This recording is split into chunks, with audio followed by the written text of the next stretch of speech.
Okay, looks like that started. Let me do a quick check.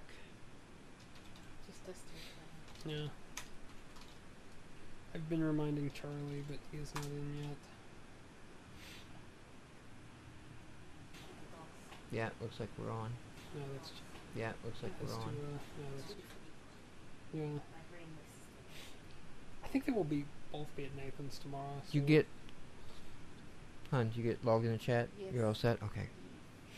We're broadcasting. Alright, sending the tweet. I'm going to retweet the tweet. The tweet is sent. It's ready for retweeting.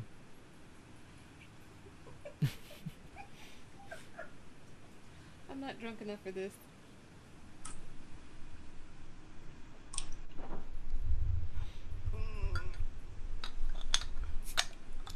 Tweet received and retweeted? Alright, we have confirmation of retweeting. Yes. That's highly nerdly sad. Yeah, this isn't bad.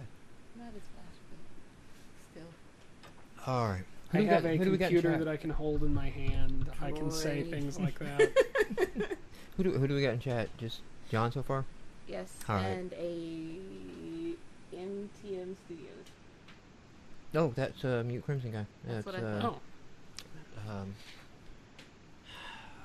Why am I forgetting his name? Because I am too. This is embarrassing. He was a guest last week. Quick. I'm not the names person. Oh. I'm the one with the boobies. That's it. All right. It'll come to me during the show. Oh, and he's gone. Remember you had problems pronouncing it. Yeah. I didn't think he wanted you to say To his whole mispronounce name, it but you again. did. Yeah. All right. I think we're ready to go. Are you ready, Dylan? Yes. All right. Hey, Dylan. Hey, Mike. You know, Dylan, I don't think you're going to learn how to use the Sunburn framework from listening to our podcast. That's true. That would be... Because we're not really saying anything. We're just, Well, we're saying how Talking wonderful about- and great it is. Yeah, but we're talking about bullet points and stuff. We're talking, we're talking high level. We're not getting to the In fact, nitty if you're gritty. listening to this podcast to learn how to use any tool, Probably you obviously not gonna work. haven't been Now, listening you know to what this you could do? podcast. You know what you could do? What could you do? You could hire me to fly out to your house and show you how to use the Sunburn framework. Okay. I need a plane ticket, travel, expenses. And some time to figure out how to do what it is the person Tell me wants you whatever to you're do. trying to do so Yes. I can, learn that in advance and be ready on that. And I also need incidentals, such as, alcohol. I need to be taken to karaoke on Wednesdays. And, maybe a couple other things. I'll Seems figure a out when we little get there. excessive. It is a little excessive. It probably isn't for everybody. Not With really the an indie indie gaming budget budget. thing, The indie no. gaming budget, you probably can't afford all of that. So luckily, I found an alternative. Really? Yes, if you go to synapsegaming.com/downloads, they have a ton of starter kits and tutorials for you to download.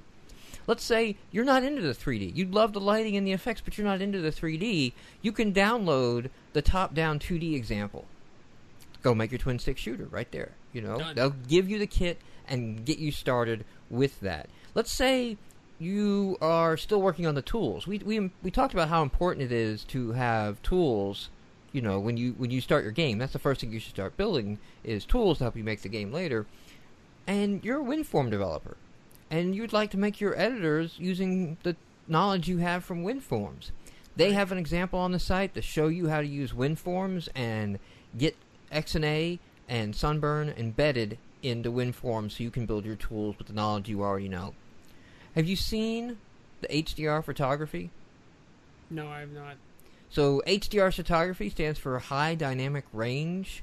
You take 3 photos at different exposures. One at underexposed, one just right, and one overexposed. You take a mama bear, a papa bear, and a baby bear picture. And then you combine all those pictures to get a picture that's not really natural, because not what we're used to seeing is natural. Stylized. it's sometimes it's over stylized. It doesn't have to be, but you can pull in a dynamic range of colors, not normal, because you have the underexposed image, the overexposed image, and the middle exposure image to overlay. You can do that in the Sunburn image, and there is a demo to download and show you how to do HDR. So basically, all of these little tricks that you can do with Sunburn, they have a way to actually see in code. You're not having to shuffle through documentation or hire some guy who is demanding extravagant perks like yourself. One amazingly awesome thing about the demos and examples? What is that? If you want to use them in their game, go right ahead. Use them in their game. Do you remember, I think it was Avatar Kung Fu Fight? What was it? You remember you had the Avatar game and you mashed the one button before the other person did? I don't think I actually played it, but I remember you remember talking that about game. it. And it was in a dojo. Yes. Don't tell me that was the same dojo. The dojo example.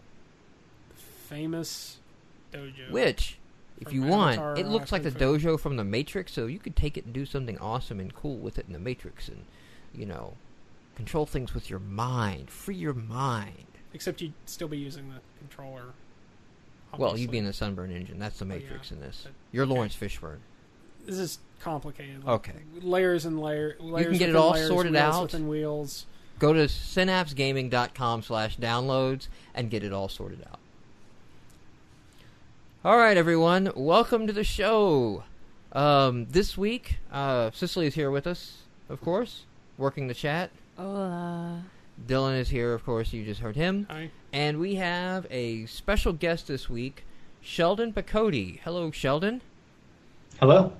All right, you're there. You didn't drop off. You didn't lose connection. The internet is working for us. Yep. For now. Dun, dun, dun. It's the internet. A couple weeks ago, Sheldon sent out an email to many of the indie sites saying that he was working on an indie game, and I'm going to confess I didn't know his name on site. Didn't mean anything to me on site. Went and looked at his game, but then, like I want to do, I go and look in the background of, who's sending the game, because I like to see when indie developers are, marketing, because that's something that indie developers don't do too well many times. And it turns out Sheldon's a veteran of the industry and has some game creds that go pretty far back. And I don't want to take this away and overstate this, but definitely one of the highlights and the high points of Sheldon's career is being the principal writer for Deus Ex. So if I got this right, Sheldon, you were the principal writer for Deus Ex, the first two games. Correct. So I think, what was the second one? Invisible War? Deus Ex: Invisible War that came out? I think so. I actually didn't play You that. didn't play any of the... That was right.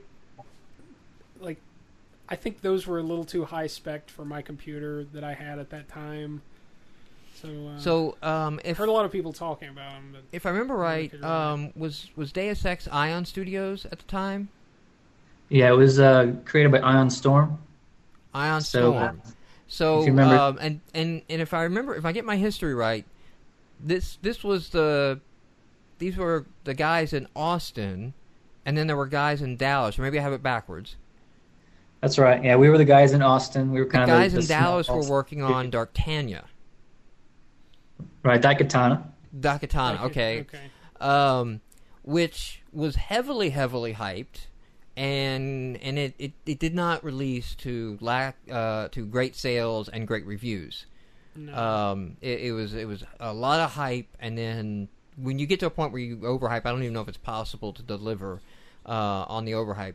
But like right out of it comes, the same studio, these guys in Austin, released this game Deus Ex. And what was so awesome about Deus Ex is it was the first game that I can remember playing. I don't know if it's truly the first, but in my mind it is, that let you play the missions any way you wanted to. If you wanted to take your guy and spec out guns blazing, and I'll just go and bust open the front door and gun everybody down, you could do that.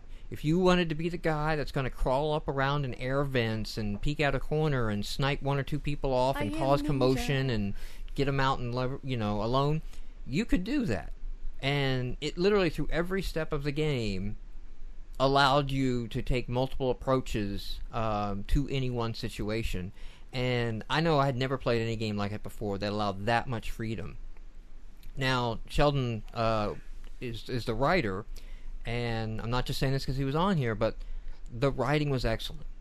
The story, I actually didn't know terms like the Illuminati, because Really? I wasn't an X-Files guy, Okay. so I didn't watch the I X-Files. don't know that that's really X-Files. But I think if you watched yeah. X-Files, you would hear of that. But like a lot of those X-Files-y type memes were in Deus Ex of, you know, a shadow government and what's really going on, and you're the agent in the middle of it all of a sudden realizing, like, you know, there's layers upon layers upon layers. And in my opinion, the testament of good writing in a video game is when I'm playing the game not so much for the enjoyment of the action or the sequence or trying, you know, to gun down these guys or get to this room, but I'm staying up late because I have to see the next cutscene. I have to see the next line of dialogue. I have to know who the other person was that was in that room. You know, it's just like a good book. You know, there's a difference in. There's no putting it down. Yeah, I just can't put it down. So I think that's a lot of fan gush for me. But Thanks for the kind words. I should certainly mention that a lot of the content and conception of the game needs to be credited to Warren and the team there. I did write most of the dialogue for the whole game, and it was a great experience. Certainly one of the highlights of my career. But a lot of the content was certainly a team effort. So can't take all the credit for the fan gush, but thanks for the kind words. Yeah, chat praises Deus Ex, but wonders what happened in Invisible War. Well, game development is hard.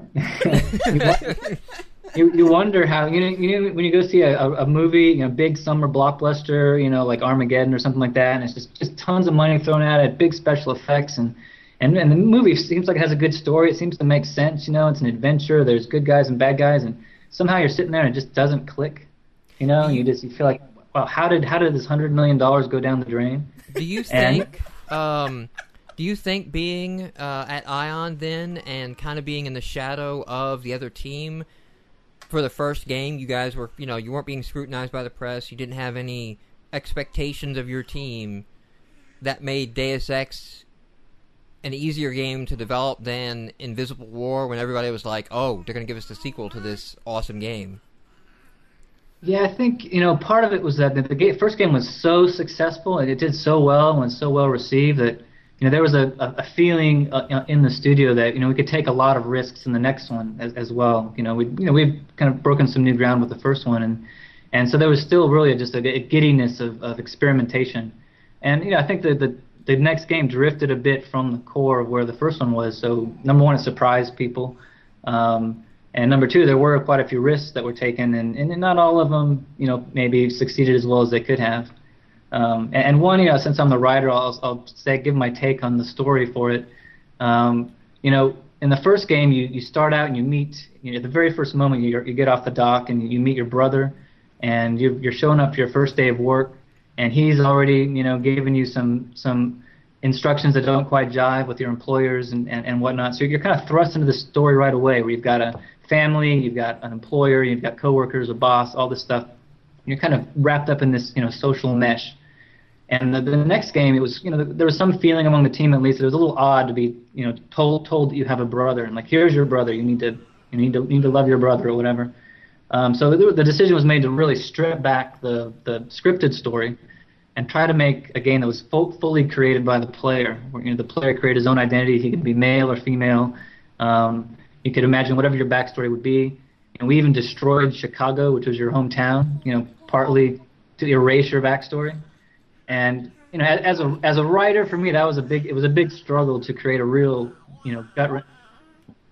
heavy story, a story that really had impact without those kind of social hooks. So I think that's one of the risks.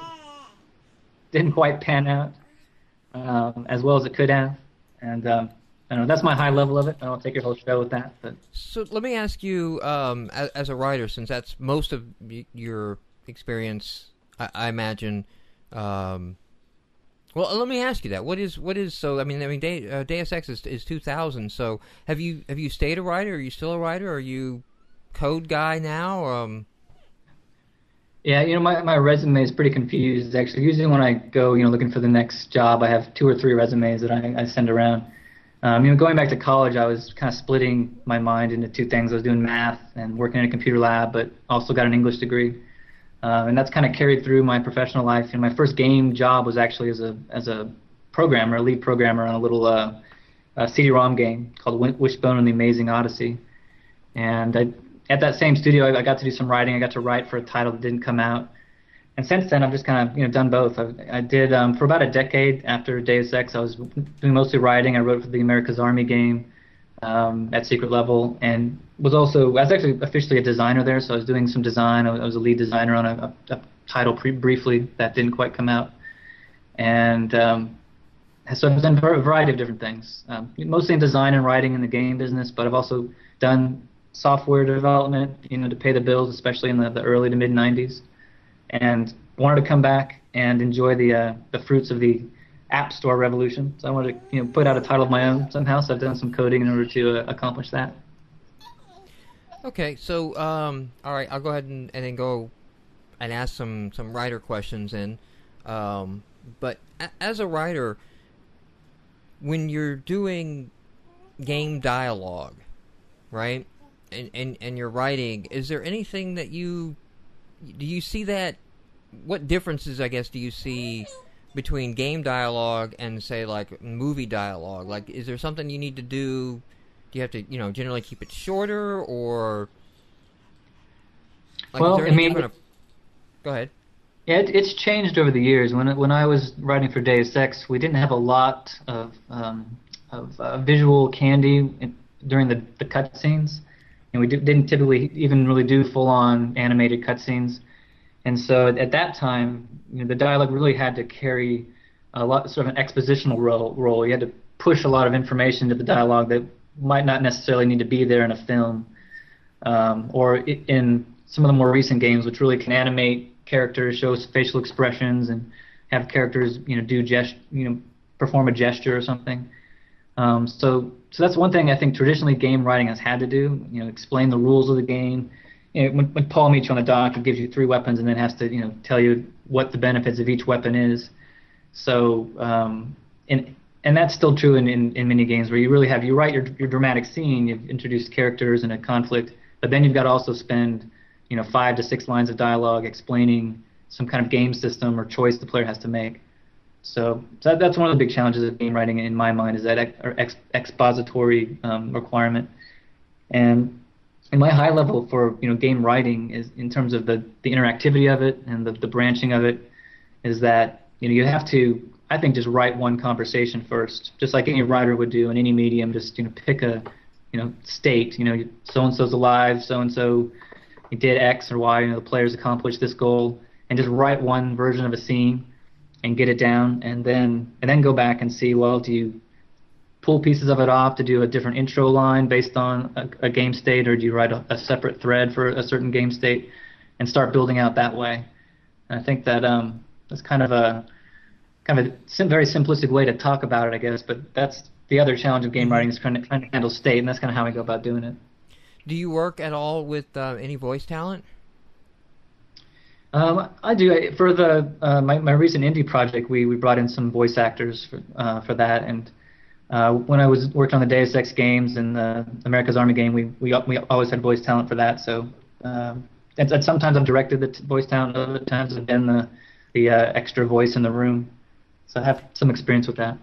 So when you bring in the voice talent, then is it pretty much like, hey, no, please stick to it as written? Like this ties into the game. You can't, or do you get in there and you say, like, we want this natural, and just if you see something, go with it, and we'll do several takes? Yeah, it really depends on the actor.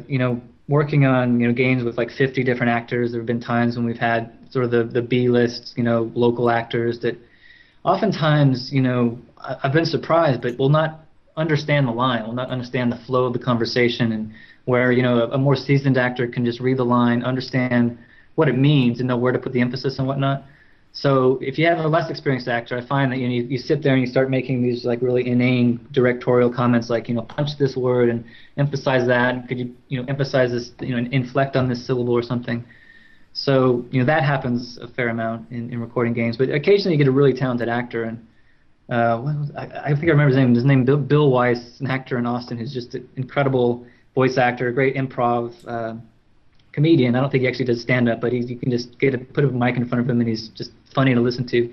And he's somebody we just let run, you know, with something. He'd do a take as it was written, and then start adding bits and pauses and little sounds and stuff. And so certainly some guys you let do that because they're going to come up with stuff better than you will, or at least, you know, more attuned to their voice.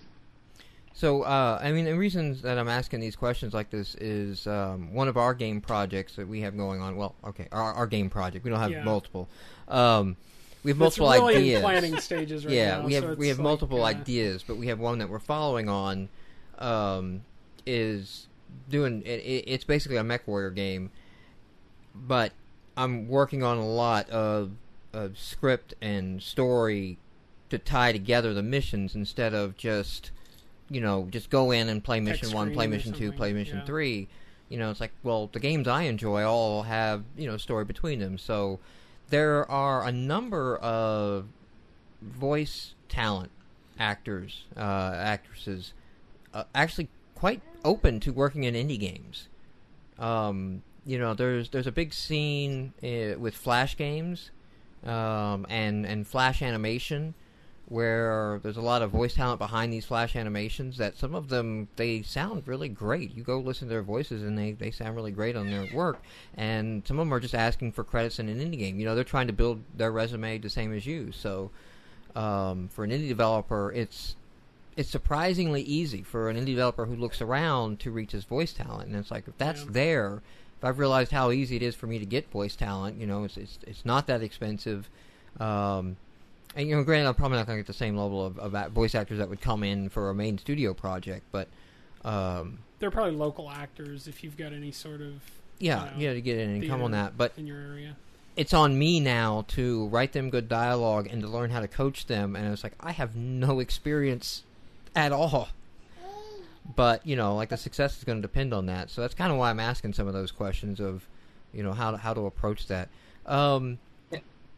Yeah, I think just to briefly, you know, I've been surprised how easy it is to find good talent to work on an indie game. And, you know, my approach has been, you know, I don't have a budget for this game either, much to speak of at least. It's sort of a, you know, personal project, side project. And so, you know, I'll have a contract that will, you know, provide a certain amount of payment from the actual revenue of the game. You know, not profit or anything, which you can kind of, you know, budge as a developer, but, you know, a good chunk of the actual revenue of the game just goes straight to the contributors. And I've found, you know, quite a few actors are willing to do that. You know, I've been teaching at UT as well, in Austin, University of Texas, and the students there in the radio, television, film program and the graduate program in film, they routinely call in, you know, whole casts of actors to do student films, and they're all, you know, willing to do it. They'll come back again and again to just build up their reel. So yeah, the talent's out there, and I think it's, you know, just a matter of, you know, being upfront with them and you know, sharing some of the fruits of the labor. Yeah. So now let me ask you, because you were the principal writer for the Deus Ex series. So kind of when you're sitting down for a game, as the writer, what is your approach? Are you a high level outline guy? Are you, I'm going to write a paragraph about this part, I'm going to write a paragraph about that part, or do you write a bunch of words and throw it in a hat and start pulling them out and go, okay, we're going to make it about the Illuminati. Okay, you know. Yeah, I guess. Well, first point I want to make, actually, I was going to comment based on what you were talking about with the game you're working on, is that, you know, I think what a game needs is, you know, not necessarily a big story or dramatic story. I mean, sometimes that's very suited to a particular game, but it has to make some sense. You know, it has to have some kind of reality to the player. The player has to feel like they've stepped into some kind of a world, you know, that they can believe in, even if it is a simple 2D shooter or something. And to that extent, I think it's important to build something, you know, some kind of framework or fantasy, even if that's just done with splash screen art or whatever it is. And so, I think I usually come into a game from the high level of what is the game about, what's the world, what's the fantasy. That's kind of what you see in pitch documents, right? What's the aspirational fantasy, what's the core fantasy of the game, and then once you know what that is, just ask what's needed to support that. And typically, from me, since I'm a writer, I do want to put some kind of story in there, and I've done that with my side project. And then at that point, it's writing a story. And I'm a pretty high-level person. When I draft a story, I want to know what the structure is. It really just needs a beginning, middle, and end. Quick aside, my graduate school time as a writer, one of my professors in a novella class said she didn't really know how to structure a story, but she always realized that she just divided it in thirds and could have a really clean, dramatic twist, or turn at every one of those boundaries. It would work. She'd get something at the length of a novella that works. So that's kind of what I try to do. I try to figure out what those signposts are, the middle point where someone's arrested or someone dies or the truth comes out about something. What's the big thing that changes the whole landscape, the whole social network? And you try to have 3 of those. You basically so each one of those landmarks are ending the beginning, the middle, or the end. Yeah, and then, let me see. 2 is good enough, I think, especially for an indie project, right? An example might be from going back to Deus Ex, and I can't take credit for this because this was in the outline when I joined the studio. But when the player is captured by UNATCO, he basically betrays his employer. He's captured and put into the jail, and he's lost all his weapons. Now he's a prisoner, and you've got to fight your way out and escape, and then you're a fugitive, right? So this whole sequence, you go from being like this built-up, commando with a mission, and you're the cops basically. You have all this authority when you walk into the city, and then everything transforms, like who you are, what your relationship to everybody is, what your weapons are. You're a prisoner with no weapons, so your game tools have changed, and then the story changes. What your goals are, and the story changes. So however much you can bring together the game itself as well as the story and transform all of it at once, I think you can create a powerful, dramatic rush. And so that's what I start with. If you can find those signposts, then you can build out your story and tweak it as you go. Knowing that you have some kind of structure there that's going to work. So when it was written out, you said, was it already decided like, hey, this is the main outline, and that's why we want to have this here, or was it more like Warren going like, yeah, it's going to be really cool, and like some point let's take everything away from them. And put him in prison so, it gets reset? Well, I don't know how deliberate a lot of the choices in the Deus Ex story were, since I wasn't there for the whole genesis of it. I came in the last about year or so, a little bit more, to do the writing. I think a lot of the process that happens in RPGs in particular, and I think in general in the game business, is where you kind of build up your palette of material. Like an artist has his palette of colors or whatever, but you come up with characters, you come up with locations, and someone wants to do the Statue of Liberty, somebody wants to do an oil platform, somebody wants to do something in Antarctica or something. So you get all these pieces, and they may not all make total sense in the story. But then you have also some high-level story idea. You're going to discover that there's a conspiracy going on, that the Illuminati have this plan using technology to take over the world. And you start putting those pieces together, and I don't know how deliberate, like I said, the notion of being, betraying your employer and being captured was in terms of structure. I'm sure that everyone there knew it would be a dramatic moment, but I think that from what I saw, at least, there was a lot of just a huge amount of material that was generated and then put into the game and gradually stripped away as time went on. Missions were cut. There was a mission on the moon. There was a space station. The mission on the moon ended up under the water. That's some of the jumps. You got moved into the water. Partly because of budget and time, but also as time goes on, you find the core of the game, and some of the other pieces fall by the wayside. So very rambling answer. I better stop now and let you. Steer no, back. I'm just kind of listening in because I'm sure everybody has different approaches and all that. And my experience is doing just mostly little small side games, mostly for demonstration and teaching purposes, and then we have a puzzle game. So this is the first one where story and writing is involved in the game, not just gameplay mechanic. And I'm passionate, about, like, I kind of have a vision of what I want, and in fact I've already shared this with Dylan and Cicely, like how we want, and kind of some major plot points that I was thinking of happening. But I mean, a lot of it too comes from me sitting down and going like, okay, have you seen Dune? All right, good. We're going to start with the template from Dune, right? And that's going to be our conflict up into the next part of, like, okay, you saw Star Wars, right? Okay, now we're going to... So, I mean, I a couple of years ago, well, maybe more than just a couple, I guess, started to realize, like, there's no shame in starting from something else.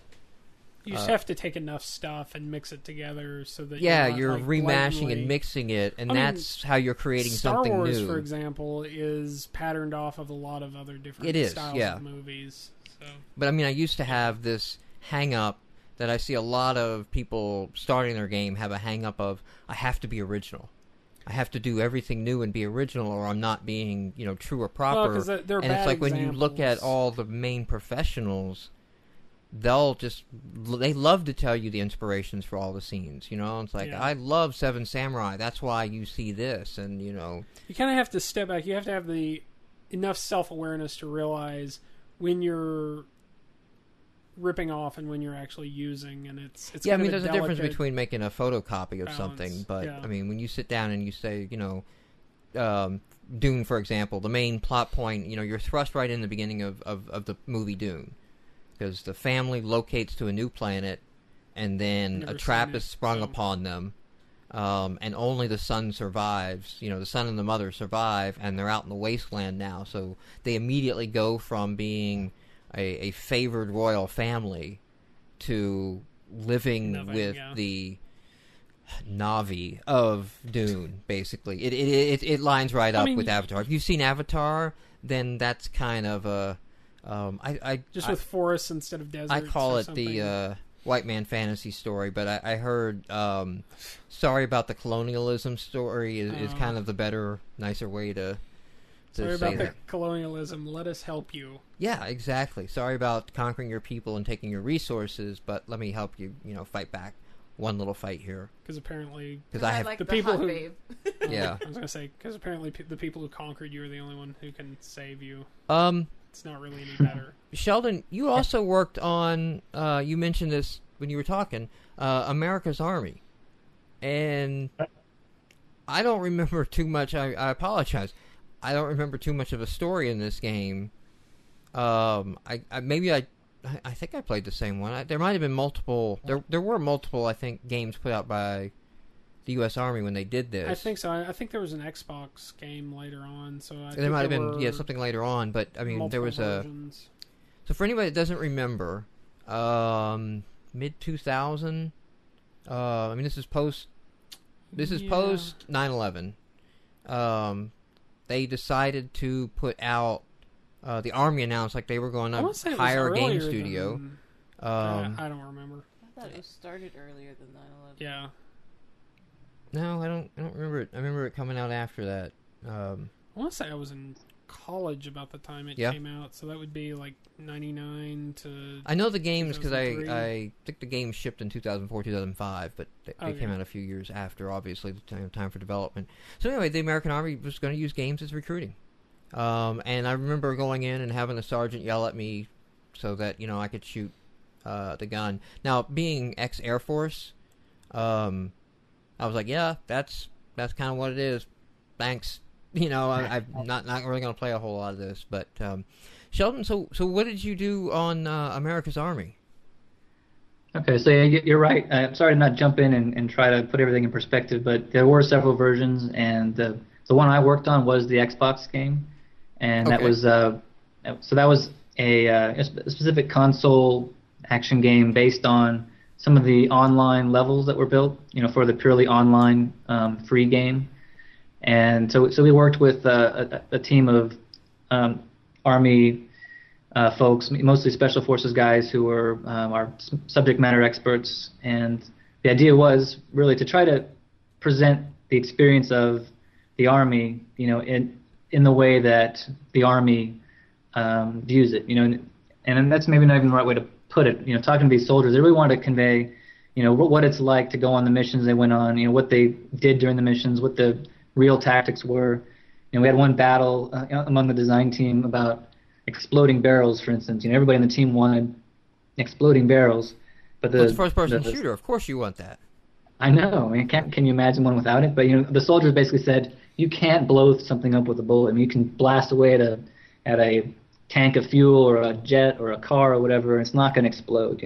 So I don't know if we ever did put anything like that in there, but there was decisions like that were very carefully crafted so that and with VR out there, gunning like you would in a normal shooter, trying to go for headshots and whatnot, you wouldn't make it. You really had to go by the Army tactics of shooting toward the center and finding cover and all those things, working with the squad.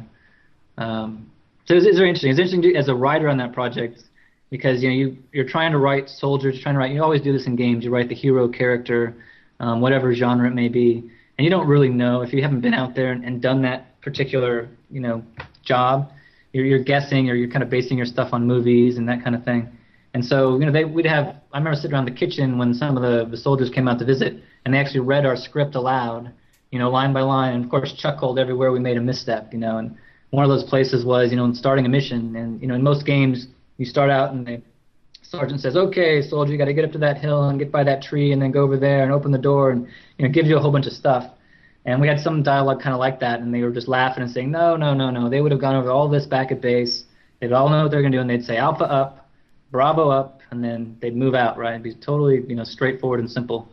And so it was very illuminating for me in terms of when to put that expository stuff into dialogue and when to do that in other places, other game systems.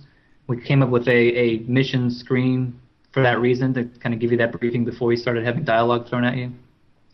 So that's the project in a nutshell. It was definitely a lot of fun and very illuminating working with the actual frontline soldiers. So that's really cool and awesome, and I kind of I think there was some negative about like the Army using video games as recruiting. You're teaching children to kill. But I don't know. I had recruiters at my high school, so they're already there. And at least those American Army games gave a closer depiction to what you were doing than I think the recruiter did. Oh yeah. My dad was in the Marines, so I heard the whole what it was really. Your dad was in the real military. I was in the Air Force. Yeah. And it was back during the 60s when it was apparently much worse. So I was like, no, I do not want that. Not once. Yeah, there was certainly that thought in the air, even in the studio, there were, people of all different political persuasions, when working on this game, and there was some concern that some people in the studio wouldn't necessarily want to be working on a game like that. But, my experience really working with the soldiers is that, the Army is a very big organization, and it's really got a job to do, and to a large extent, everyone we worked with were largely apolitical. It wasn't, sign up now and conquer the world kind of mentality. It was really like, here's a function that we need to perform, and it's important for the country, and here's how we go about doing it. And I think that really all they wanted was, just to project a sense of professionalism in the game, and I had a really positive experience working with all of them. So. That's my quick take on it. I didn't get, there really wasn't a big sense of us being used as a propaganda tool. It was really more like, here, just kind of do something serious with this. Don't make it some crazy shooter where you're Duke Nukem running through the world making wisecracks. Yeah, that's exactly the point, because it was not that kind of Duke Nukem Call of Duty type. If you wanted it to be a propaganda tool, yeah, that's what you'd want to make. Where it's fantasized, up. It was it's like, hey, you got shot. It's done. There's no Yo-Jo here. Yeah. But let's talk about Cell. So this is why you sent out the email a while back. And as you said, you're doing a side project, and I'm kind of curious what attracted you to Xbox Live Indie Games, and then I kind of want you to explain to me what Cell is. I've watched the trailer, and I'm not quite sure what I watched. Yeah, I think I've gotten that comment from several people. It's a little bit enigmatic, what exactly is going on. Well, so rewinding way back, I mean, I got excited about the indie channel. It was before the iPhone came out. Actually, there was already kind of this SDK was out there, and the indie channel was on the way. I don't know if it was actually live yet, but I've always had this fantasy that in the future we'll have our 15 minutes of fame, and culture will be local and small teams will make quirky, odd experiences that'll find their niche audience out there. And so I just wanted to do my own little quirky side project and put it out there through some kind of a channel, and so latched onto the indie game channel. Right away when it was coming along. It was one of the first. This is before like I said, iPhone or Android or anything. And I've always believed that, and this goes back almost a decade, that one good way for an indie type game to generate interesting visuals and dramatic visuals would be to use something like cellular automata. And I'm probably pronouncing that wrong. It might be automata. I don't know. I learned the term when I was like 8 years old. But use something like that to generate really complex interactions and game states, and then project that onto the screen in a complex, interesting way. And so other technologies like that would be fractals or L systems, things like that. And I latched onto the cellular automata approach because it was just seemed like the most flexible way to create a space where every bit of the world is alive. So you're seeing a bunch of pixels. Everybody looks at it and says, why did you go the 8-bit route? You're trying to cash in on this 8-bit fad or whatnot. Well, you've got the voxels, right? So you've got your voxels going, but it's not Minecraft. So people are not quite the current gamer doesn't understand that voxels can be used for more than Minecraft clones, I guess. Yeah, and that's the funny thing. When I first started it, I was planning to have user-generated content be a big part of it. I was actually going to shoot for something between a basic, arcade game and Minecraft. I always thought, do an MMO way down the road after I got the networking in and, got servers set up and everything. Then I'd do some kind of MMO. And so Minecraft beat me to that for sure. But, it is I think there's a huge, broad range of games that could be made with the same technology.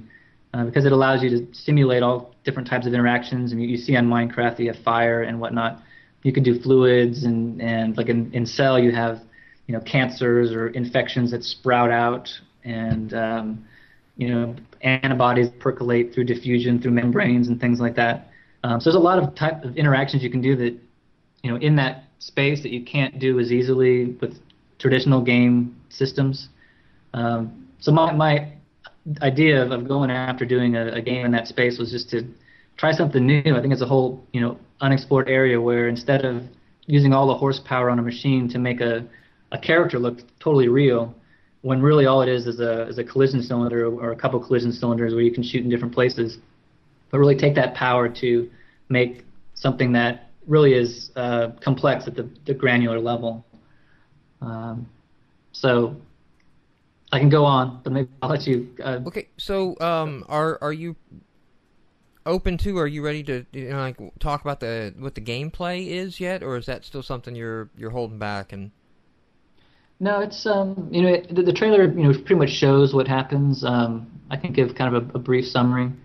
For me, it was an interesting design challenge in the sense that the space itself that you see, it looks kind of blocky, but it's close to a million voxels.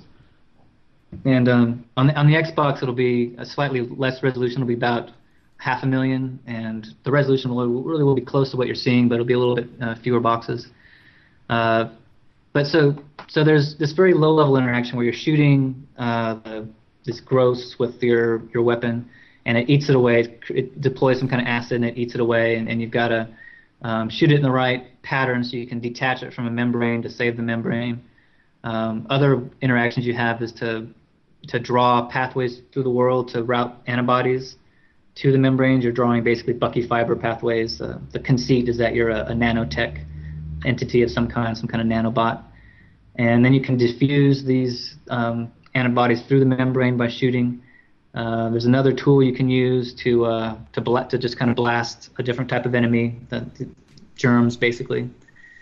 And there's other ways. There's kind of construction elements too. You can build these Bucky fiber pathways and charge them up with this other entity in the world and create kind of a smart bomb thing. So at a high level, it's this, I call it, I guess, strategic arcade gameplay or tactical arcade gameplay, where you're making decisions fast. These are pretty fast levels. It's really just an arcade game. But you have a choice to construct things and let them build for a while and build sort of stronger defenses or stronger weaponry, or you can just kind of go in and shoot your way through. It's not a very complex and malleable story or anything. The story is pretty much baked, but tactically it's in that space where it's action, but it's hopefully tactical based action.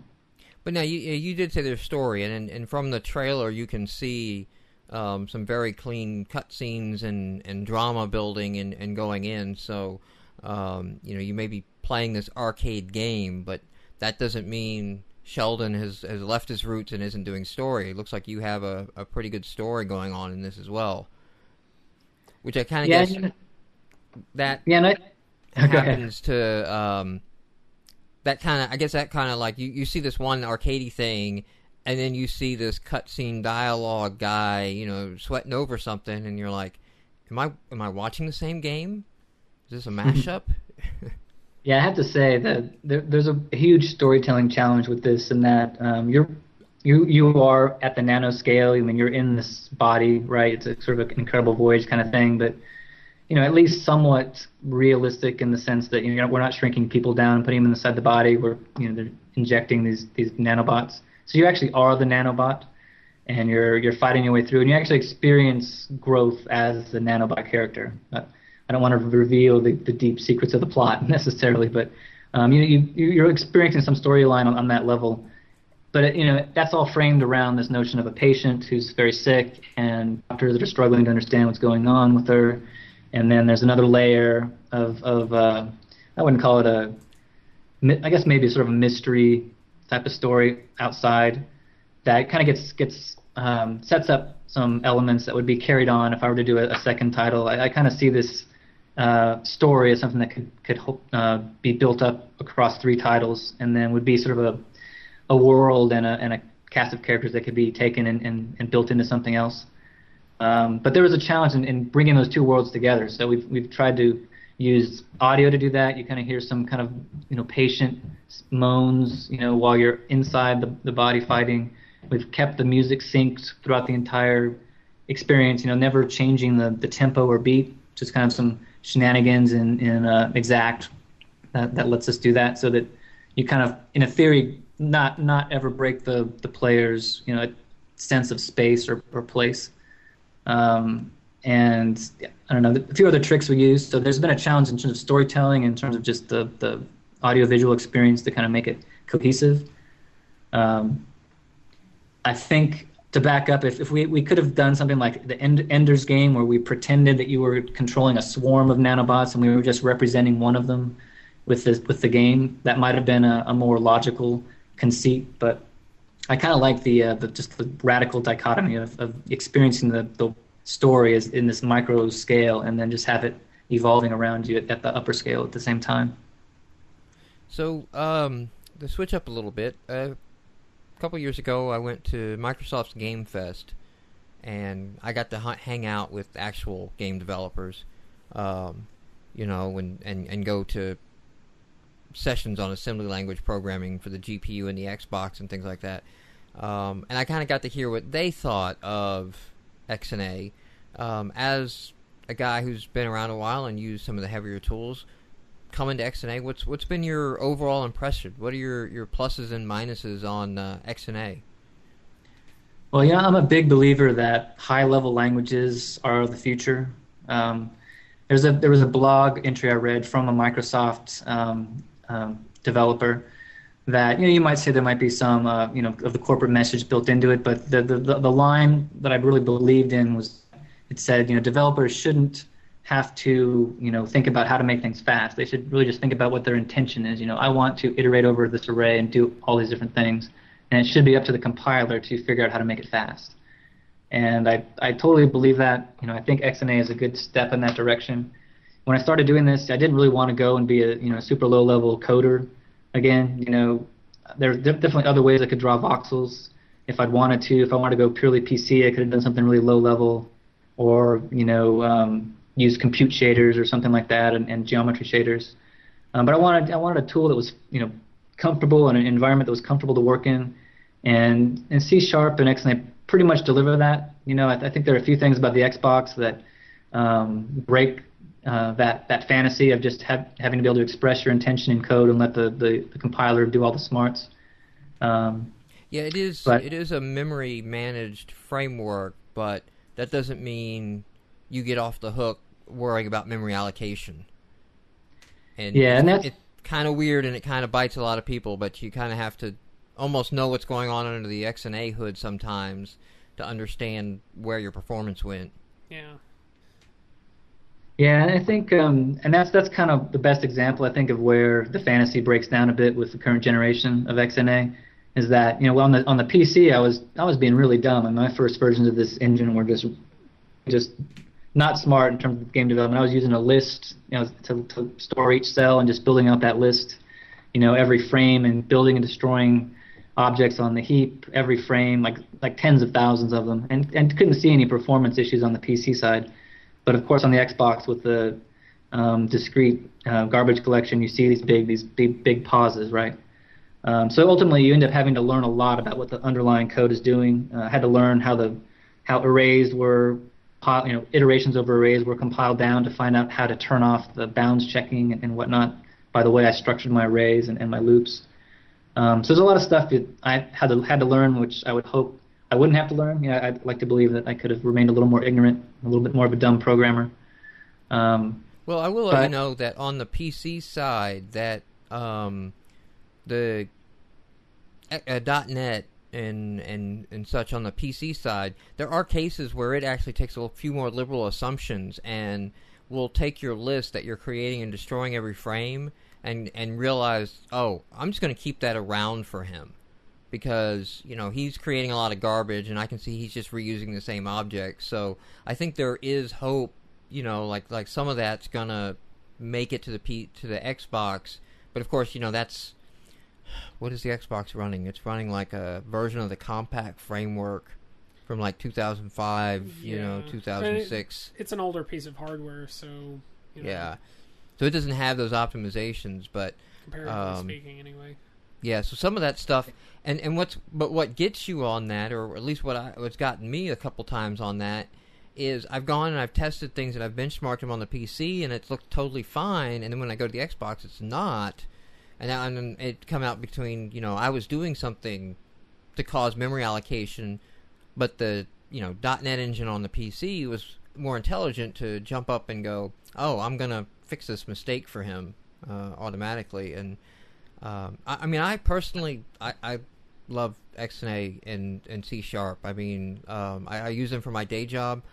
I don't know, have you gotten involved in link expressions, LINQ expressions? I haven't used them. I'm vaguely familiar with them. I don't know how I wrote code without them. I seriously do things now in a few lines of code that I'm losing the sight of, like, how would I have written this without link? I don't understand how I've, especially working with data structures and objects and needing to project them into a different format or select just a certain subset of objects with certain properties to do something with. It makes that crazy simple now.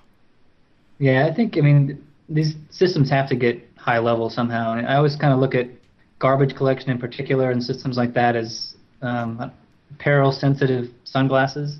I don't know if you've ever read The Hitchhiker's Guide to the Galaxy. Yes. So the glasses are like, they darken up whenever you see anything that might disturb you, if you're a mental patient or something, you have some anxieties.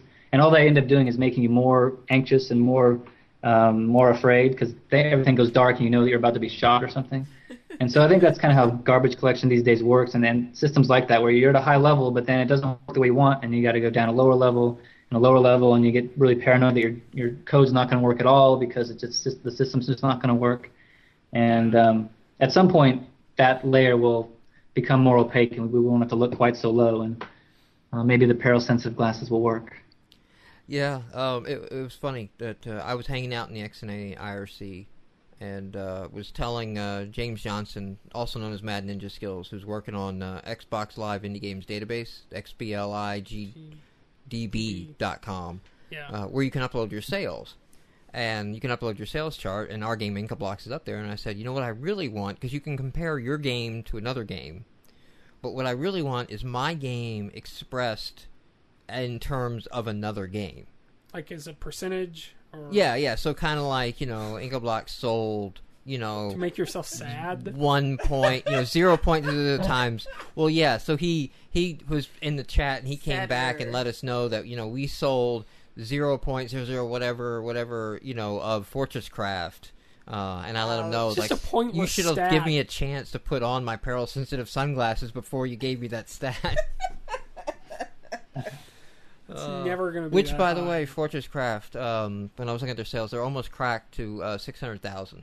Wow. So, by far they're an outlier. I don't think anybody should expect that from an indie game. I don't know. On the channel, there's a lot of issues. With that. Speaking of which, I'm going to go ahead and roll into news here. But Microsoft, this whole last week, sales lists have been, downloads lists have been freezing, and going on. Which is normal. It's not normal, but it's happened before. It's the end of a quarter, and it's very traditional for the list to freeze at the end of a quarter. But also, and this seems to be the first time I've read this, promo codes aren't being generated.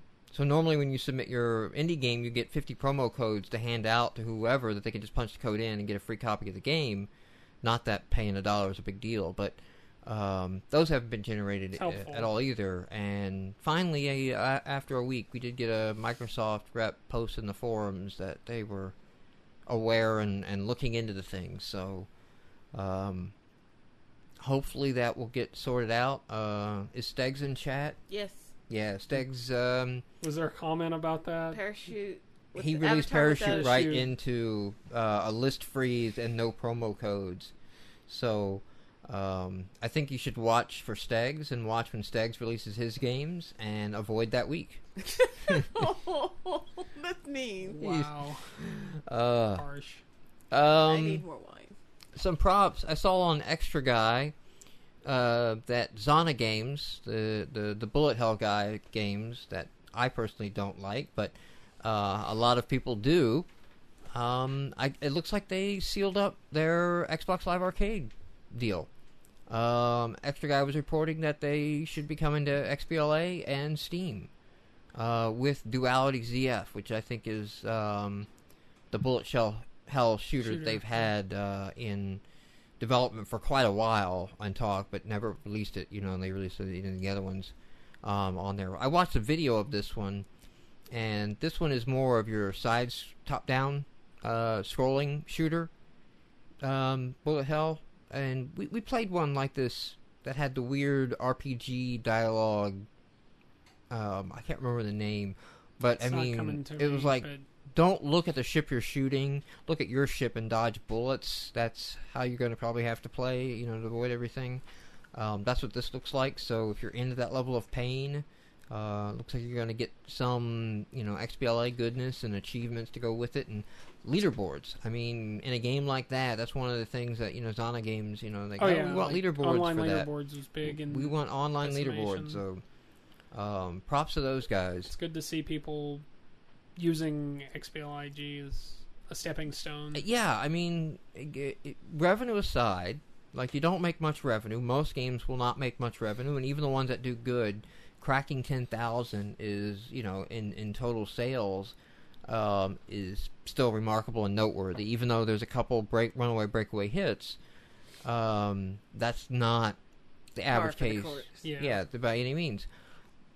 But I've seen a lot of people use Xbox Live indie games as stepping stones into, other contracts, getting on Steam.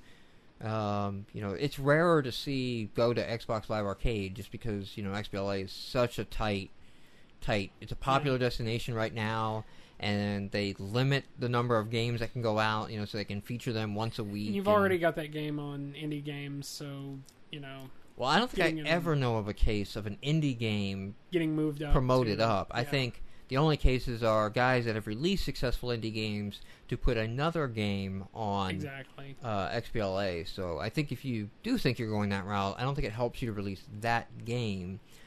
But, I mean, it's on the Xbox, right? So it's just a tangible thing you can point to. And if you're doing this, my opinion, as a unsuccessful... as an office developer, as a guy who goes in and writes code 9 to 5, not a game business developer, code for professional websites game and developer. Services, so completely unqualified to make this statement. If you're looking at XBLIG for professional use, then that should be the plan. The plan should be, I'm going to use this as a launch pad and a stepping stone to other markets. Because right now, Microsoft hasn't shown that, other than allowing it to exist, they're going to do any more with it. And there's a very expensive Apple Cart they don't want to upset. Like EA is in that expensive Apple Cart, and they're making a lot of money off that. So, it made me wonder, though, the other day, because, the Wii U is announced and all that, and it got me to start thinking about, like, the next Xbox to come out. Yes, which I've heard... I want to say I heard a rumor that they're talking about that maybe at E3 2012. I don't know where I read that. Like, I can't remember. Well, I think that's so the smart that money. Could be, complete BS. The smart money would be at E3 2012, some previews or a glimpse or something. Yeah, not like so that the following year, they can build their head of steam into the new release. And I don't know what they would do at this point besides a hardware refresh. I don't know. I mean, they already have Kinect, so Kinect's probably going to carry over. Yeah. I would love to see indie games finally get to release Kinect, on the Xbox. Not have to do PC SDK stuff, but get an... Well, when a new console generation hits, that's the point where the things can change. Like, the way consoles are handled can fundamentally change. I mean, right now at this point, I would just expect... And that's what it's going to take to get I would just expect, games. Faster hardware, but not crazy so. I mean, it's not going to... They still got to, sell these units at $300-ish, as an average price point, to make it in, so... make it into living rooms. So, they're not going to have extreme amounts. Maybe we get a gig of RAM instead of 512 to work with. Maybe there's a couple more cores going on, so multi-threading happens a little easier. It's probably not going to go Blu-ray because it's Microsoft.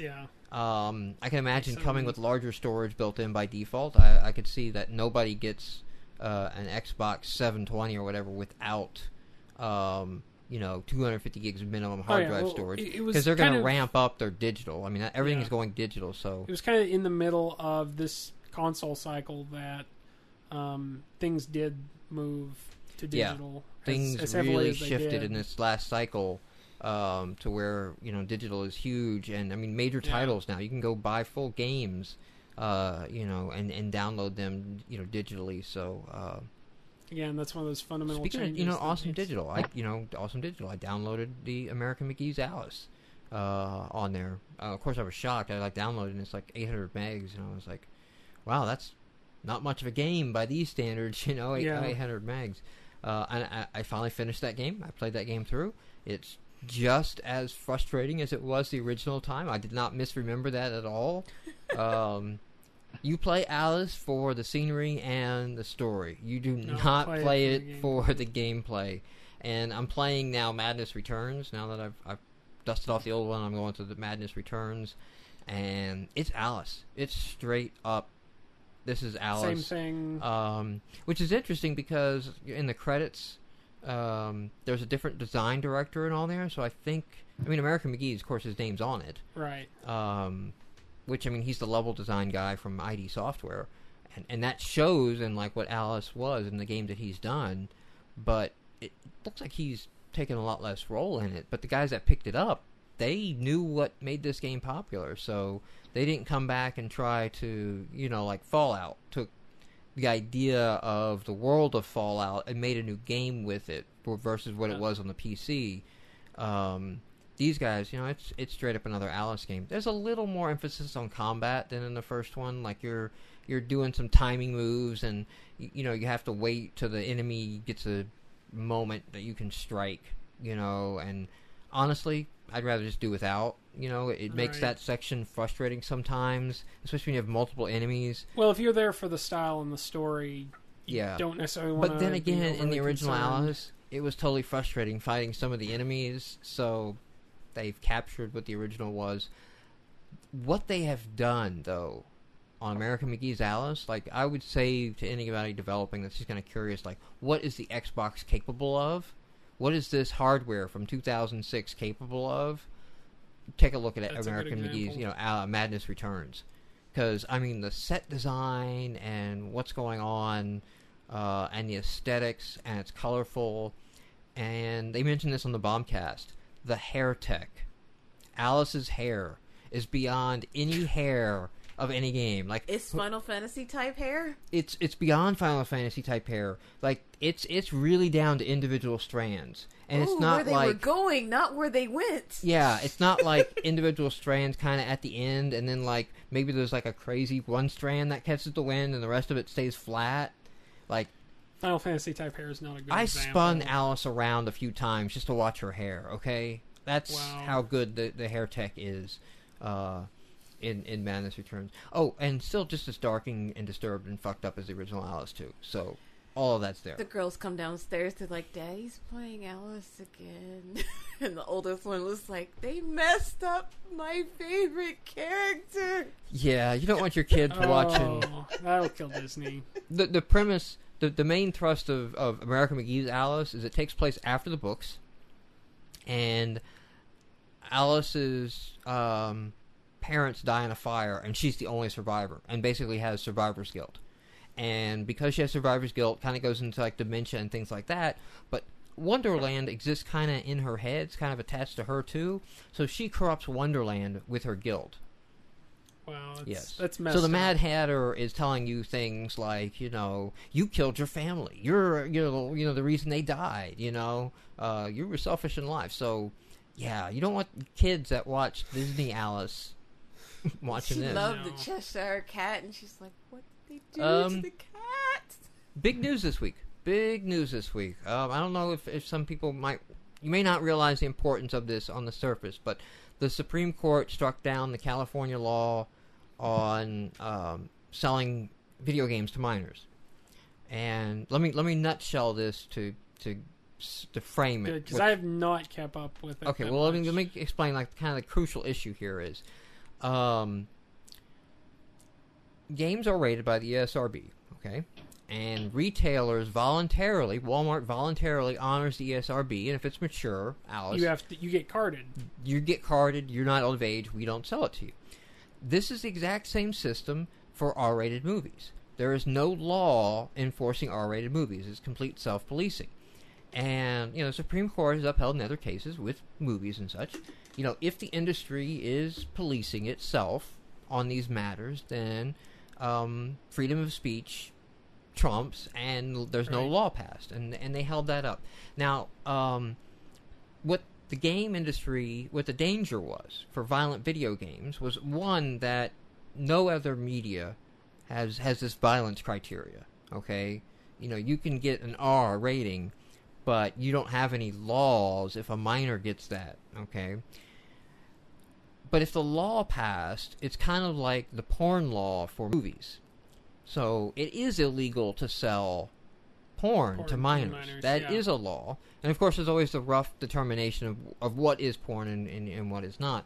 But if that passes, and then these games that are mature get deemed as you by law cannot sell them, Walmart doesn't carry them. Best Buy doesn't carry them. You don't get porn at Walmart. You don't get porn at Best Buy. You don't get that. So that pretty much just shoves all of that to back alleys and adult shops. And I'm sure something would spring up. Like there would be people basically capitalizing on that, but it would still there would be messy, markets. A rise of it. You wouldn't go to like the scummy back alley.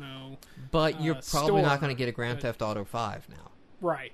It's going to be a bigger financial risk. It's not going to be worth that. You know, the amount of money that the studio puts in, if it's not in Walmart, they're not doing it, and is going to have an effect on jobs. Quote unquote, the speech of the games. Like, what a game developer can realistically make will be limited because there won't be budgets for mature titles anymore.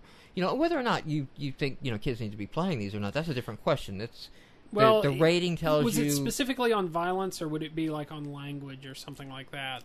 Well, that's kind of the slope here of defining violence. Like, I was going to say, yeah, I keep forgetting that like every major game is, in most cases, violent. Rated mature. Like, yeah, even if it's not freakish, like Mortal Kombat level, you know, violence. Funny you mentioned Mortal Kombat. That's like where the ESRB started, was from like the Mortal Kombat violence.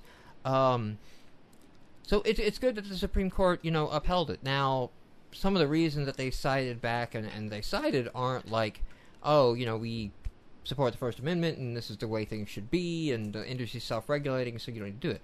Some of the things were, if this is that damaging, you know, if California is interested in protecting the welfare of the child, why was this law written to only single out games? Why did you not pass your law to include all forms of media?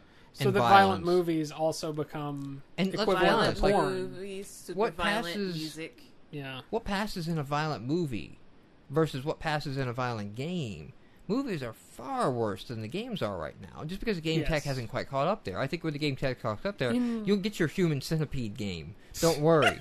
We're just not there yet. The Xbox 720, the PS4 will support Human Centipede tech. There was I think the last episode of the Colbert Report, he shows, like, they're kind of lampooning this and showing a scene from Mortal Kombat where I think it was like Noob Saibot rips someone in half by cloning himself, and like it's like, but you know, no, this isn't going to hurt kids. They were taking the other side of the story, but I wouldn't say that movies can be worse. Movies can be more realistic and therefore not as easily like, okay, we know that's fantasy. Yeah, exactly. Like, you can't rip someone in half by their legs. It doesn't work. But you can shoot. And that's the thing too. Any studies, and they cited spree. this too. It was mentioned that there's no real studies linking any kind of violence in video games to any kind of behavior, because it seems like there's an automatic fantasy switch when you pick up that controller that goes off in your head of like, I'm controlling all this. Yeah, and I'm playing make believe, and you know. Cowboys and Indians. It's right. No different than I shot somebody dead in Cowboys and Indians. I know they're not dead. So, but that's good. That's good, because it would have been tough to define what violence is. And it would have done a whole bunch of things. And you know, one thing I didn't mention this. We chose not to talk about it last week before the decision. We kind of like, all right, we'll make it a news item this week. But I was kind of wondering about the video game channel for Xbox Live Indie Games, because you know we're unrated. We're not rated by the ESRB, and now if it becomes criminal to sell violent media, you know, what's the easier choice for Microsoft to make here? Shut it down or try to, you know, get in there and judge especially because Microsoft is doing what they do with basically any game that has online, you know, multiplayer or something. They're saying, you know, we can't vouch for the content of this game, you know, contact us if there's abuse. Right, but they do set the indie games. Xbox Live indie games are pretty much set to the highest parental control level because they're unrated, so they're pretty much set to the mature level at all. But I mean, even if you think about like some of the games we played this week, like Fatal Seduction or whatever, we'll get into it. But that, I'm pretty sure people would have issues with that. On many levels. People may have issues with it as it is now. The law would have issues with anything in chat there, Cicely, in these topics? Anything? There was a lot of topic. One was asked is if the writer, sir, I've forgotten your name. Sheldon. I am very, very drunk right now. If you were contacted at all about doing Deus Ex 3. Actually, I've been in touch with that group, and I actually went up to the studio a couple times and saw what they were working on, and just kind of brainstormed a bit on the story. So I've been involved. They didn't recruit me to do any actual writing or anything, but they've been in touch with several of the old developers and have been really concerned about keeping continuity with the old titles. So I think that they're doing all the right things, I think, to revitalize the franchise. Okay. Any other things in chat Trying. before we get into Brain. That was the one that stuck in my head. Okay. I think that's the only one that I had stuck on a post-it note in my head. Yeah. All right. So I guess we're gonna get to our new releases this week. I can talk about the review that's Oh going yeah, up we got. on the site. Let's go ahead and hit that. Yeah, we don't have it on the site yet, but you played Esoterica America. Yeah. That was one that we were got kind of code wondering for what it. that really was. Yeah, it kind of felt like a role-playing game. I know this was the one that they used some sort of Flash for XNA engine. And I was really hoping it was a role-playing game. It turned out to be more in the vein of... I was hoping for King's Quest, and it ended up being like a lot of mini-games and puzzle games. The story basically is... you play this character called Sam, whose dad has... I think he believes his dad has died. In reality, his dad has gone on this quest to... or his dad was involved with all these secret societies. And what Sam has to do is basically go around Washington and talk to members of these secret societies and kind of figure out what's happening with his dad. And so, like I said, I expected this to be kind of your King's Quest adventure game. In reality, like, you go to a lodge, you play this little meditation mini game, and then you do a puzzle. And while you're there, you search around and see if you can fill out this notebook that Sam has with facts about the different secret societies. So, light on gameplay, pretty heavy on story, and I'm giving it a try. I almost gave it a pass, but I think I'm giving it a try. My only issue with it, and this came down to the difference in my vote, is it kind of teases you with the secret society and conspiracy theory stuff, and you're visiting the Rosicrucians, the Illuminati, things like that. But I was envisioning it as someone who's played role-playing games like 7th Sea and Call of Cthulhu. I was kind of envisioning it as like the pulp secret society thing, but they're actually kind of playing it straightforward, kind of... I hesitate to say educational because I think people will debate that term as applied to it. There's a lot of information there. If you're kind of a skeptic about that whole kind of the New Age thing and the conspiracy thing like me, it's probably not going to grab you, but if you're into that sort of thing, there's a lot of content there and a lot of story. So, and it does seem to be a cliffhanger. It's a short game. Like I went through the game in probably less than an hour, realized I missed 2 pages from the book, replayed it, same night. But it sets up a cliffhanger, so there is a part 2. So. Part 2 coming. Okay. So review on that will be up on the site shortly, but what's the rating? What's the verdict? Try? Yeah. All right. So that's Esoteric America, and that's a try. Yeah, one funny thing about conspiracy stories is that, the more information you pile on them, the more real and scary they seem sometimes. Like when I was doing research for Deus Ex, like I read one book that must have been 400 pages of like all the stuff that happened with the Secret Service and stuff, and they show up at somebody's house and they shoot their dog, and there's all these details like, oh my goodness, they shot their dog. There must be something horrible going on. I don't know if that had that effect for you, but it's kind of a funny balance you have to strike. You have to get enough information so you believe it, It actually had the opposite effect, where they piled up, like, you actually go to these lodges and talk to... In each case, you're talking to, like, the leader of the lodge and solving some problem for him. And basically, there's nothing scary at all. Like I said, it's not that pulpy... It's not using secret societies to drive the storyline. It's kind of built around telling you the history of these secret societies. So I don't know, like in that sense, it didn't really maintain like a sense of tension So I for guess me. you kind of go in maybe and you talk to the guy and he's like, "Oh, I'm a member of the Illuminati. The Illuminati was Yes. formed in this such and such thing." And That's we exactly try what to, they do. And it's kind of weird because you get the map. Which the Illuminati would never say. Right. They You would get the say map what, from your, and then shoot you. yeah, you get the map from your dad's desk, and basically there were like 4 icons for the different lodges, like right there in the middle of Washington, D.C., so who knows.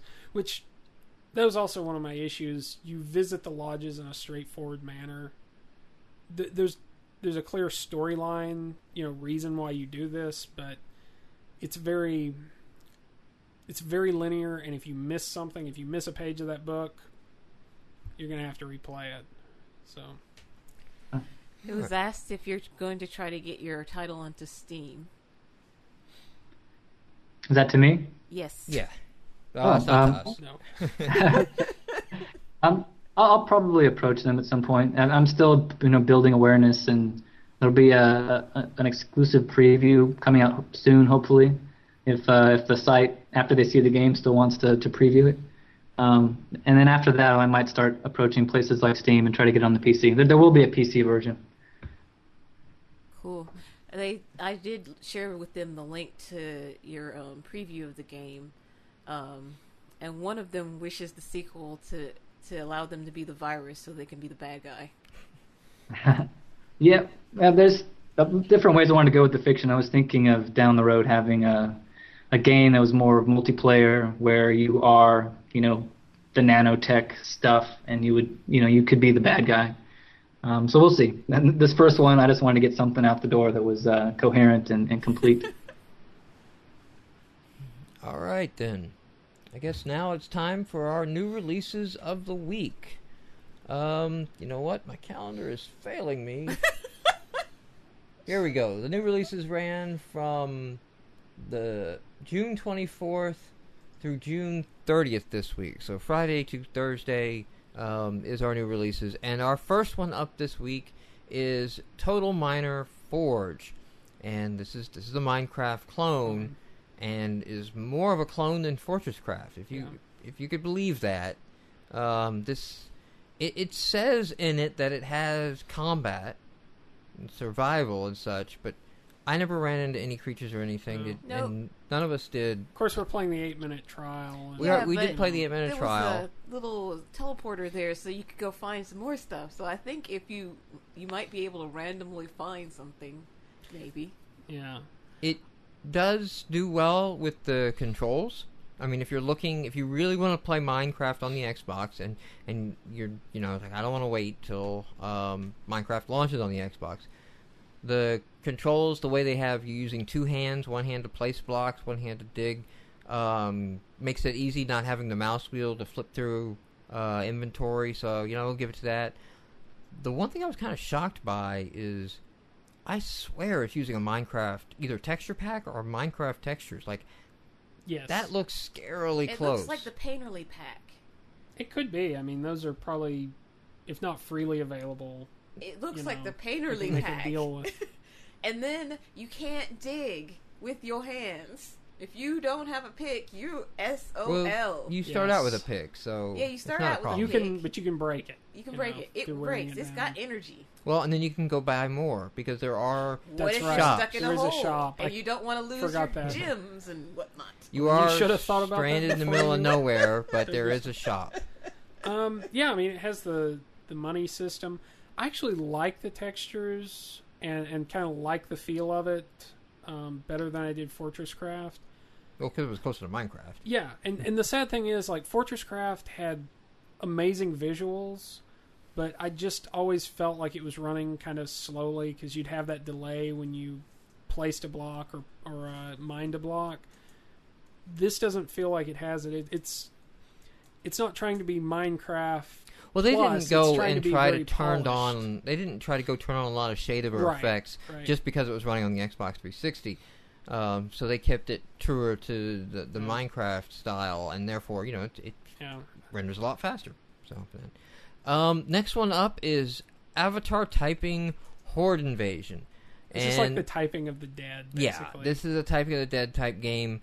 I'm going to be honest. I fired it up, and I didn't feel like trying to find a keyboard and or chat pad to plug in, and didn't really play it. I think, did you play it at all, Dylan? I played it with the chat pad, which is basically trying to, like, you can't type that fast. I can type that fast, but not on that little bitty Well, piece yeah, of I crap. mean, you can't type that fast on a chat pad unless you're just, like, really good at texting. Or Japanese. I should That's say... racist. That's racist. I should say we did do video of Total Miner, so there will be video of Total Miner this week. Next game up is House of 1000 Demons, and this is a choose-your-own adventure. Yes.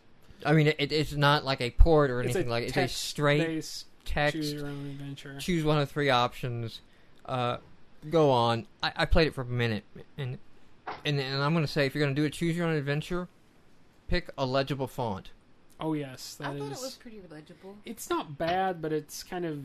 It's not a great font, and then it's on top of photos, makes it even worse.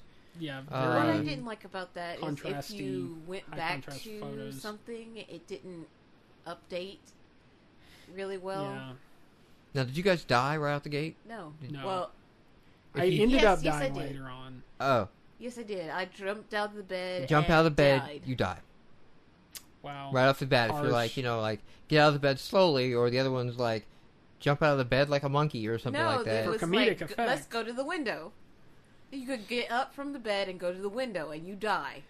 It really... No. There was the first choice was get out of the bed, or get out of the bed for comedic effect, or something like that. And yeah, you I didn't jump, get slip that. on something, and die. So the very first choice, choose wisely. And there was like the ghost in the closet or whatever that would kill you. I didn't find that. I went to the bathroom a couple times, and then I was kind of over it. Yeah. Next one.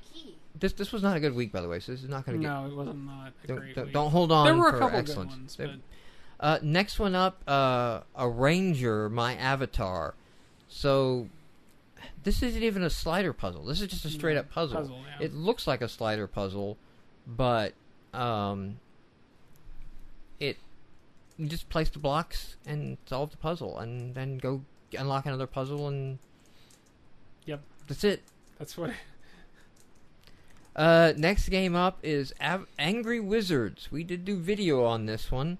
Wow. But Oh, such video we did. yes, it Actually, playing it single player... we managed to fuck it up in the trial, basically.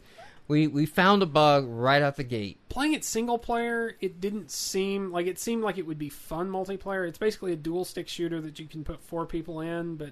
It's kind of It's a gauntlet rough. style. Yeah. No. Run to the layer, find the key, go down. So it's got a big thing of gauntlet, and then you're doing dual stick controls. So it's like gauntlet. You can only play wizards. Yeah. So you don't have any extra classes or anything to do. There is a level up and grade system, but Which I think could take the edge off of it, because it... freaking slow. Yeah. I mean, it's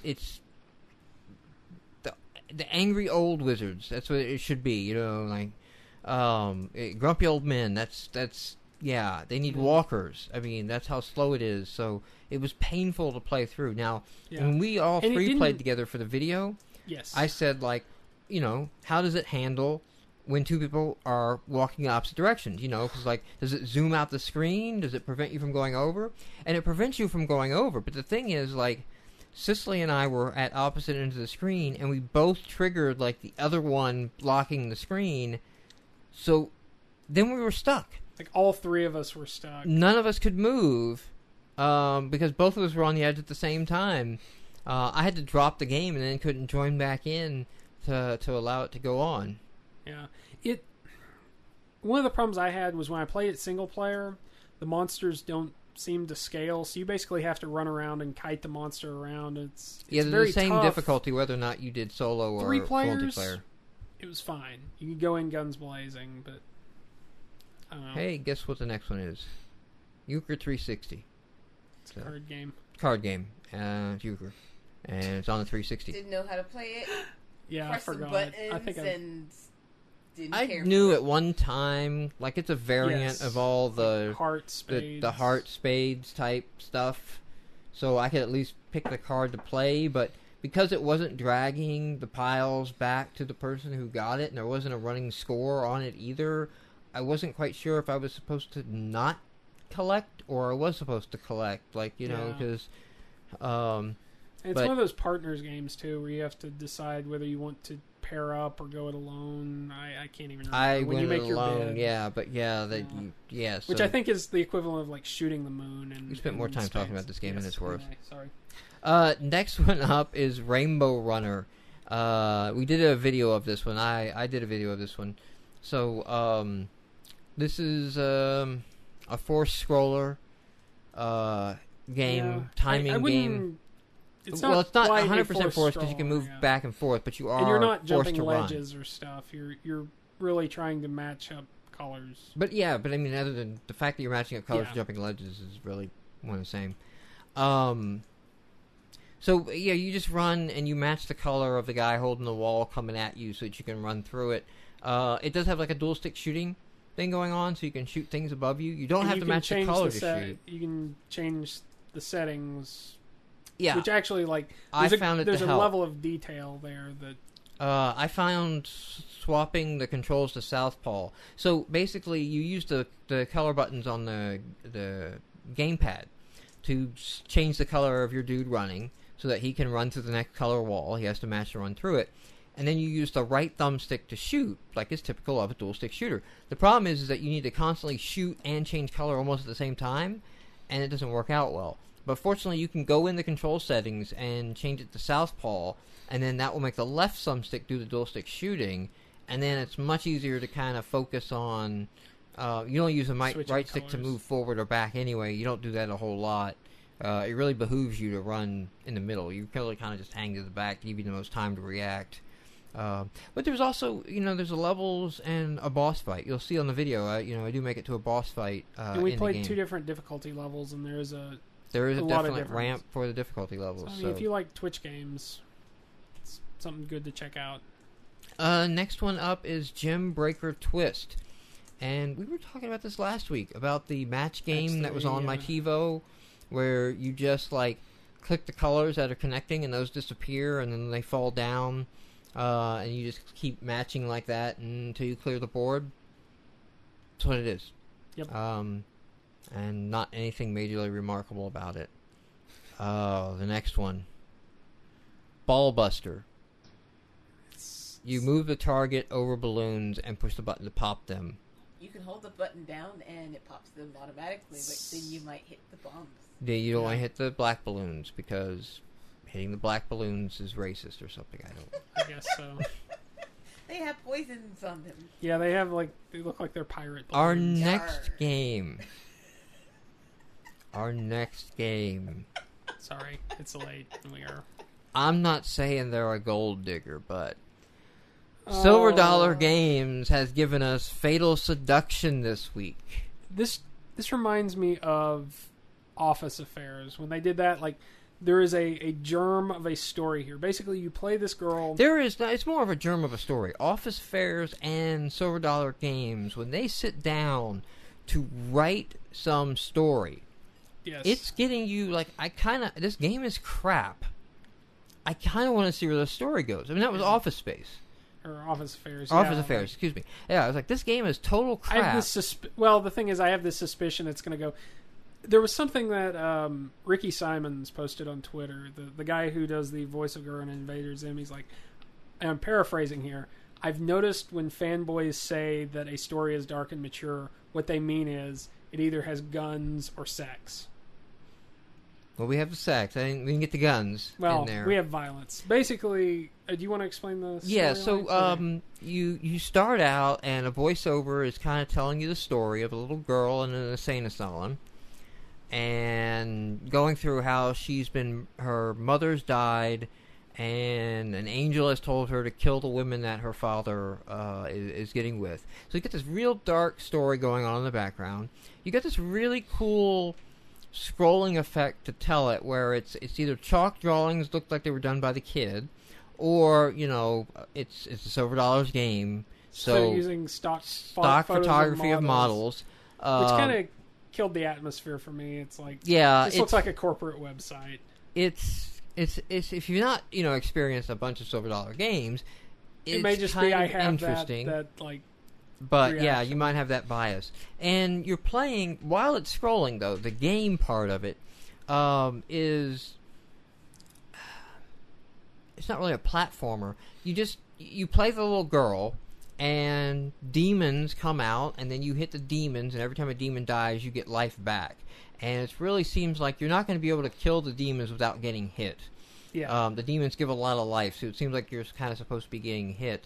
And then every now and then, when she kills one of Daddy's girlfriends, then a little flying fetus baby demon comes out of the woman, flies around the screen, and you have this mini boss battle. The story is synced really well with the combat to kind of wait till you get to certain health points before it reveals the next little thing, so it always makes relevant sense.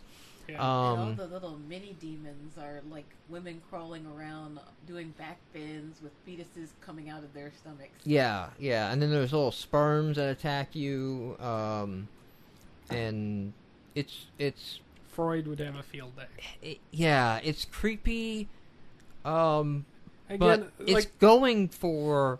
It is definitely trying for and going for a certain vibe, and I think it's hitting that vibe. Yeah, like it's not as subtle. Like the problem with this game is who made it. Yes, this is a silver dollars game, and it's like I think I said to you earlier. It's like I don't know if I'm ready to love again. I've been hurt before. I don't know if I'm ready to believe you've really changed. I want to believe. I want to believe you've changed. But I don't know if I'm ready to get hurt again. And I don't know if I could buy this game to find out, You're just going to play up the sex and violence and stock photography, and we're not going to get for any, 8 like, minutes, and then I'm going to get 2 more subtlety. minutes of gameplay when, I purchase it and wrap it up. And it's like, no. I mean, it's $1, but it's the emotional investment that goes with that $1 that I don't know about. They need a second label. Our next, we did do video. We did do video of this. Yes. Our next game up is Avatar Without a Chute. This is a Stegosaurus Games. So, this, I think you mentioned this. Somebody mentioned this on the video. We did video of this game. This is Avatar drop from the top-down perspective, and you're falling down. Instead of trying to go through rings, you try to go through spheres that collect points. You try to avoid hitting obstacles because that slows you down, and when you slow down, you lose your multiplier. Other than that, it's pretty much a straight-up arcade. Now, we don't have a most misleading boob award this week. We don't have any games really with boobs on the cover. No. Which is kind of ironic. Kind of big deal for indie games not to have a game with boobs on the cover. But we do have a panty shot award of the week, and that has to go to Avatar Without a Chute. Did not notice for the that. upskirt shot. Yes. Oh, No. come on. It was definite. That was definitely. That's some Avatar upskirt shot. Japanese That's anime. I don't creepy. know how well that will come out on the video. Avatars But I can't just be wanna mulling. share that This with can't be everyone. happening. No. Don't- Yeah. Don't I do wonder, that. is Steg still in the chat room? Yes. How many avatars did he have to go through to nail that pose? How many attempts did it take? How many avatar poses were... And do we have any other comments? Because Quite I'm a sure... Quite a few. They also said that Silver Dollar has boobs on the cover. I realized Yeah. that, but it wasn't. They're behind the knife, though, and they're not misleading boobs. There's actually more boobs in the game than You'll actually get on all the cover. you'll get all the stock photos you can handle in that game. He has a tool for posing avatars. Ah. There you go. So, Stegs, up at night, posing a panty shot. That's just That happened. This is fact. So that happened. Yeah. I've been watching a lot of anime, and you fit right in Yeah. there, sir. Oh, wow. Yeah, speaking of that anime on Netflix, boy, you can get into some Very bad places very quickly. quickly on what's on there. I would Last ask, but let's wait till last we game finish. up of the this week is Stick 'em Up 2 Paper Adventures. This is a platforming shooter game. We played a stick 'em up earlier. It was stick figures. They've it's really got the same, upgraded the art style. They've upgraded the art, very similar gameplay, and the didn't grab me. I'll just come out and say that like it was just. I mean, you really gotta. I'm sorry to say, but if you're doing a platformer, you've gotta do a hook or something now. It's like platformers are so common and so done, especially on indie games too, that it's really hard to just. Art style is okay, well, I think but the hook for at least the first one was that it was very, it was stick figures. Actually, the first one was very much like black background line drawing. This is almost like paper cutouts. Yeah, like it's trying to be something different that stick figures maybe don't work as well with. I don't know, possibly, yeah. So, well, that wraps up our new games of the week. Okay, Dylan and Cicely. We have to pick a game of the week. We do? Oh, and yes, we do. Why?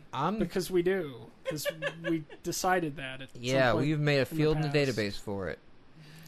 I'm going to go and I'm just going to put this out there. I'm going to put this out there because this is honestly what I'm thinking based on the games released this week. Okay. I'm going to say the game of the week is Fatal Seduction. Of the games that I played this week, if I pull myself back and say, forget the fact that it's a Silver Dollars game. You can't forget. Never forget. Never forget. Never forget. I mean, I'm not going to give it to Total Miner. I'm not going to endorse really? a more cloney Minecraft clone. Because it didn't even have, like... Yeah, Minecraft has pistons now. Have you seen pistons? I've not seen. I haven't played Minecraft. I've heard about. You have hydraulic pistons. Telling me they have servers to play. Yeah. Of course, didn't like Angry Wizard at all. Rainbow Runner, not much to it for me. That's it, man. There's nothing. There's not a contender this week that.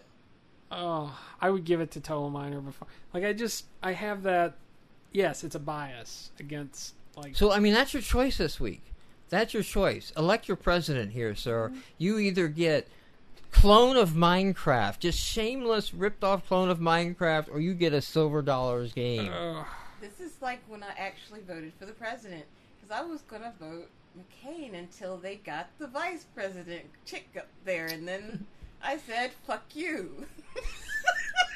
So, what are you voting for, Cicely? What's your thought at the moment? I believe the Silver Dollar game has hurt me less. It's hurt you Never forget. I'm not even the one who's drunk any alcohol. That shouldn't be funny, just to repeat the same thing over and over. Are you going to allow this to happen, Dylan? Are you going to allow Silver Dollar Games Fatal Seduction to be GameMarx Game of the Week? To be tweeted on Monday? I will stand for... And by the way, Jonathan Fluke is still welcome to come on this show anytime. I will be a gracious host and love to have him on. Here I stand. I cannot and will not recant. But I guess I'm outruled, so... You're like a birther. You're like a birth certificate. You're like, that is still fake. I don't care what you've shown me. No. Oh. Congratulations, Jonathan. This will probably be the only time we ever move a Silver Dollar Games of recent... He did Blow. I mean, you go back in there and you go load up Blow, and you're like, wow, this is a really cool and inventive game. And, he just decided, fuck it, I'm cashing out, and made 40 other games after it. Yeah. But congratulations. Fatal Seduction is GameMarx Game of the Week. I know we're going to get some comments on this one. I'm just, We're probably getting them in the chat now. The apocalypse will happen next Hell week. has frozen over. Yes. The Eagles have reunited again. Anything and from Silver chat? Dollar Games was given an chat? award, and lo, the angel blew. You have been getting back up on Stand Your Ground. Do not fold with the infidels. and punch him with a chair. Wait, who said that? How many people? Probably all of them. Give Skeletor the flying elbow. Seriously, who said this? Your two friends, of course. Oh, don't. No. And then Steg said that he's been doing better with these other games. You can see why he moved away from Blow.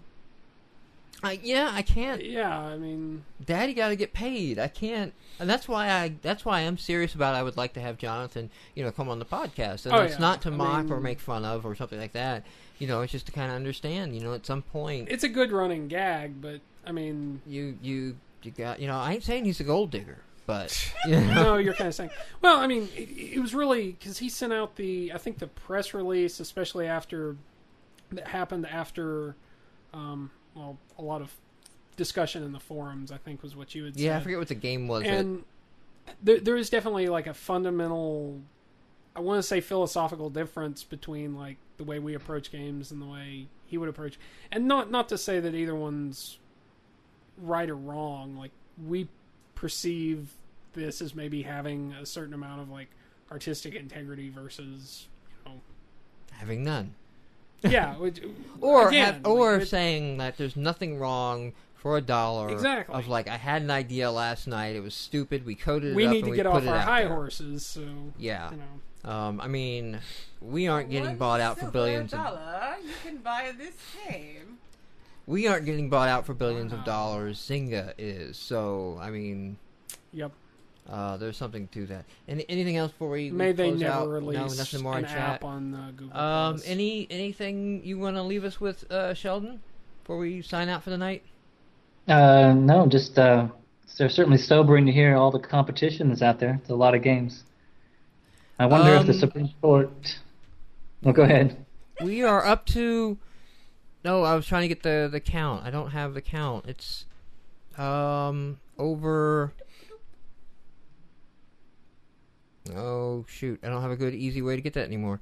It's 1,800. I think we're closing in on 2,000. Closing in on 2,000 games on Xbox Live Indie Games. Wow, that's more than all other Xbox games combined. So,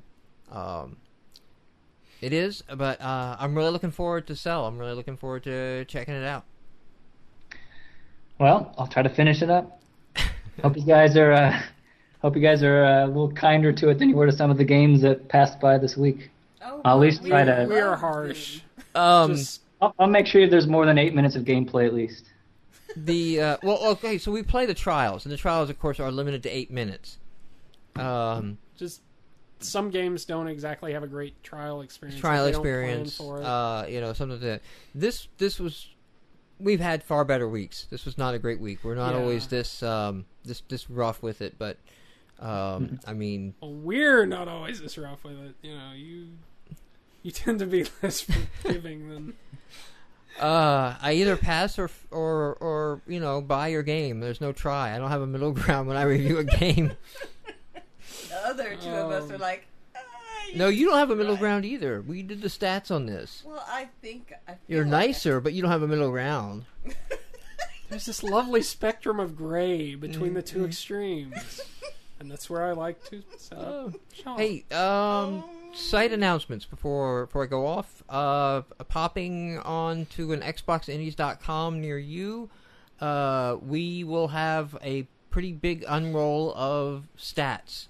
And you will be able to see stats over time. So when the stat manipulation stuff was going on a few months ago, I decided we changed the back end so that we record every night how many votes your game had, what the rating was, what the position was on top-rated, best-selling, and best-selling today lists.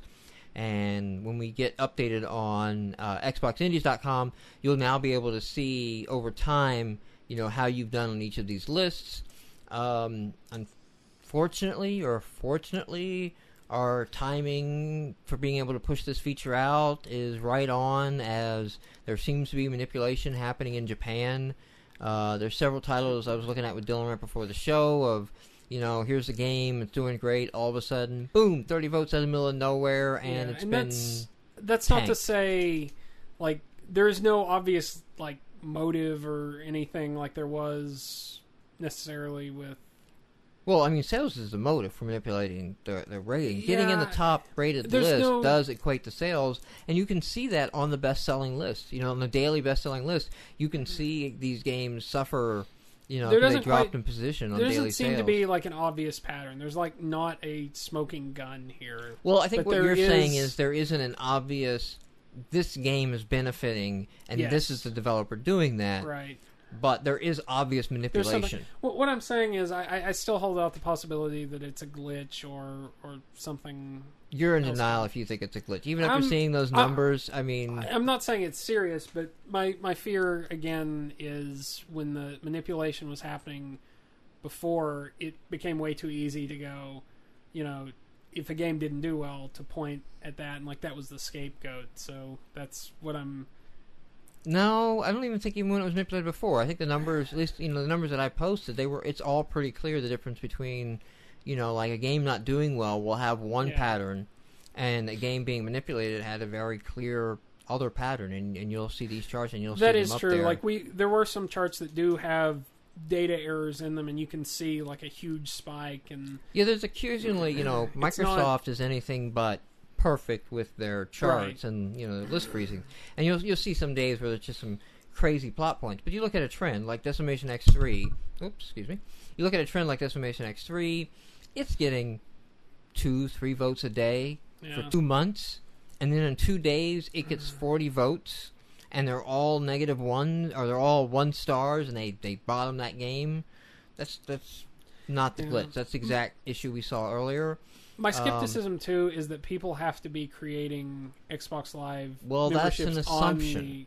You're assuming that it's not possible to exploit Xbox.com. I'm sure Sony assumed it was not possible to exploit the PS3. That is true, I guess. And this isn't especially as many hacks have been. This isn't a curated section of Xbox.com, right? They don't really devote a whole lot of resources over there to Xbox indie games. Yeah. So there's nobody really doing hard reviews on this code for security. So, I mean, again, like what was the first thing that I tested when I went to, demonstrate the exploit was, could I actually vote 20 stars? Were they actually brains checking? But there's a number of other things by crafting the packet, crafting the response, and that you could send in and do that. Oh, yeah. No, you could mock a live connection. I mean, it's not impossible to set up a sniffer and be able to do a replay and figure out how to log in from a PC with a script. That is true, and just change the IP. I guess what I'm saying is not that it's not manipulation, but it's one of these things like we kind of need to exercise caution on. Microsoft needs to get on this. Well, it is. It looks like manipulation. It's not obvious if there what the point is. Yeah, if it's somebody doing it for the lulz, or if it's somebody who is manipulating for their game's gain, but they are also manipulating other games with them to kind of be lost in the shuffle, because it's a little bit more widespread. Not every game is hit, but more are being hit than it was kind of obvious. Like the first time, it was kind of like if your game's in the top 10, it's being voted down, and downvotes and all that. But whatever the case is, instead of this time of me like poring over the stats and putting together an Excel spreadsheet and putting it out like, okay, I've looked at the numbers and here's what the numbers say as to and that was more of to prove there was a problem. Rather than, because I never tried to point blame at anyone. But it was just to say, like, hey, look at the data. This data is being manipulated. Yeah. Well, it did come in the wake of... This is now to give it out to everyone. So everyone has this data set, and people can go and look at the data and come up with their own stories and go, like, okay, look at this. I've noticed that. Yeah. And there really is that much data that I don't think one person poring over it is going to spot. There's a lot of data. Like someone is going to look at this. But hopefully, by us making it more visible to the community as a whole, I blogged this when we did the when I mentioned that this was coming a couple months ago. Is that it's a brave new world of rankings now, because it's going to be very transparent to everyone what's happening in the ratings. It's not going to rely on the Zona Games and Zboyd Games and the guys who track their game stats religiously. It's not going to rely on them and a couple sites like us to pull backups. to see there's manipulation. It's going to be somebody going to a website, click, do a search, do whatever, and it's like, wow, there they are. But I'm also having some fun with the data. So it's not just about that. So it's about having some fun, see how your game performed, see how other games performed. And I'm creating a billboard-like chart. So you can see, like, hey, this is a top game today. And last week, its position was this. And a month ago, its position was that. So you can kind of see, I'm giving little up arrows and down arrows, who's moving up the list and down the list. Kind of like the old school billboard top charts, if you remember those. Yep. Did you have something from chat? You looked up for a second. Seemed to be a lot of stuff going on in chat. We're having drunken conversations. Okay. Well, I think then that does it for this podcast. Oh, look, we almost went about 2 hours again. If you have a guest, it's going to happen. It's worth too it. much. Great content. Yes, awesome it is. Content. It is. But Sheldon, thank you very much for coming on the show. We really appreciate it. My thank pleasure. you, everyone, for listening.